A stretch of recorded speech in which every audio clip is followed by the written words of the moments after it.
এই 12 দিন অসমৰ জিলাই জিলাই বিকাশৰ এক নতুন যাত্ৰা আৰম্ভ হৈছিল।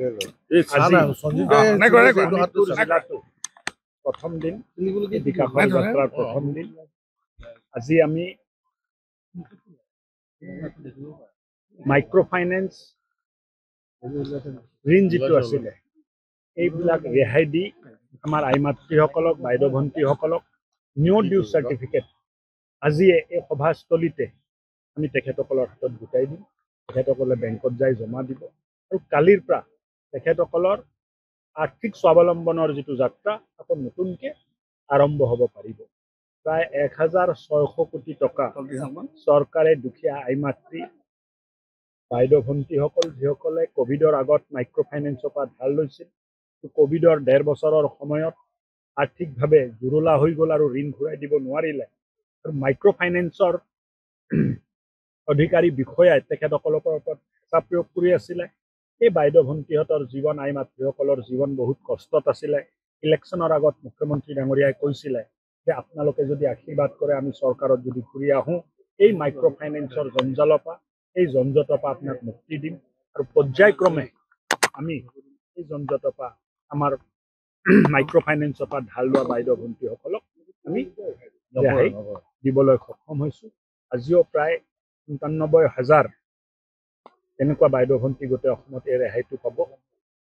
লগতে শোণিতপুৰতো প্ৰায় ৩,০০০ ইমানজনী আমাৰ বাইদেউ ভণ্টি এই ৰেহাইটো পাব।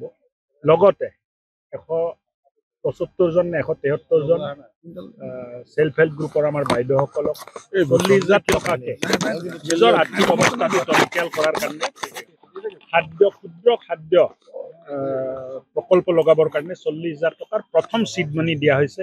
এই ৪০,০০০ টকাটো যদি সদব্যৱহাৰ কৰে, এই সদব্যৱহাৰ কৰাৰ পিছত চৰকাৰে ভালকৈ এটা ফাইনেন্স কৰি বাইদেউসকলৰ জীৱনত আৰ্থিক উন্নতি কেনেকৈ আহিব পাৰে তাৰ বাবে সংকল্পৰে কাম কৰি আছে। আৰু মই ভাবোঁ যে গ্ৰাম্য অৰ্থনীতি টনকিয়াল কৰাত ইয়াতকৈ ভাল ব্যৱস্থা হ'ব নোৱাৰে আৰু কোনো দালাল নোহোৱাকৈ এই গোটেই ব্যৱস্থাপনাটো কৰা হৈছে।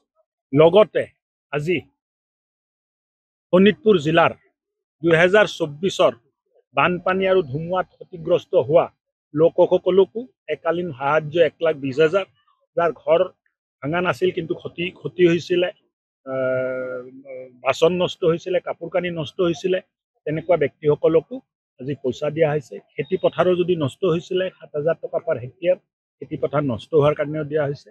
ডাঙৰ কথাটো হ'ল যে এটা সময় আছিলে বছৰ কি বছৰ এই বানপানীৰ সাহায্যটো বিতৰণত অনীহা দেখা গৈছিলে। ৩ বছৰ হৈ যায় কিন্তু বান সাহায্য নাপায়, দালাল চক্ৰ এটা সোমাই আছিলে।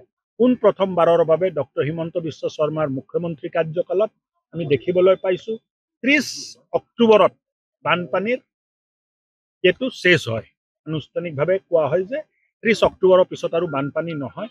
৩০ অক্টোবৰৰ পিছত ৰিপৰ্টটো চাৰ্কিল অফিচৰ পৰা DC অফিচত গ'ল, 7 দিনৰ ভিতৰত দিছপুৰ গ'ল, কেবিনেট মিটিং হ'ল, অনুমোদন হ'ল আৰু দেখোঁতে দেখোঁতে আজি আমি গোটেই অসমত এই বান সাহায্য পোৱা ২০২৪ হিতাধিকাৰীক পোনপটীয়াভাৱে DTPৰ জৰিয়তে পইচা বেংক একাউণ্টত সোমাই দিম। না কোনো দালাল আছে, না চাৰ্কিল অফিচত যাব লগা আছে, না মণ্ডল কানুংগক তেল মাৰিব লগা আছে, নে ক'ৰবাত যায় হাতযোৰ কৰিব আছে।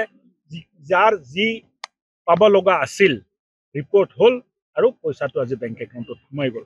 মই ভাবোঁ ব্যৱস্থা পৰিৱৰ্তনৰ যিটো কথা আমি কৈছিলোঁ তাক বাস্তৱ ৰূপ আজি আমি দিবলৈ সক্ষম হৈছোঁ আৰু যাৰ উপলব্ধি নিজ চকুৰে আপোনালোকে কৰি আছে যে ২০২৪ বান ক্ষতিগ্ৰস্তসকলক ২০২৪ বেংক একাউণ্টত পইচা ট্ৰান্সফাৰ কৰি আমি সহায়টো কৰিবলৈ সক্ষম হৈছোঁ। যিকোনো খবৰৰ বাবে যোগাযোগ কৰক 7099017330 লগতে 7099017110 নম্বৰত।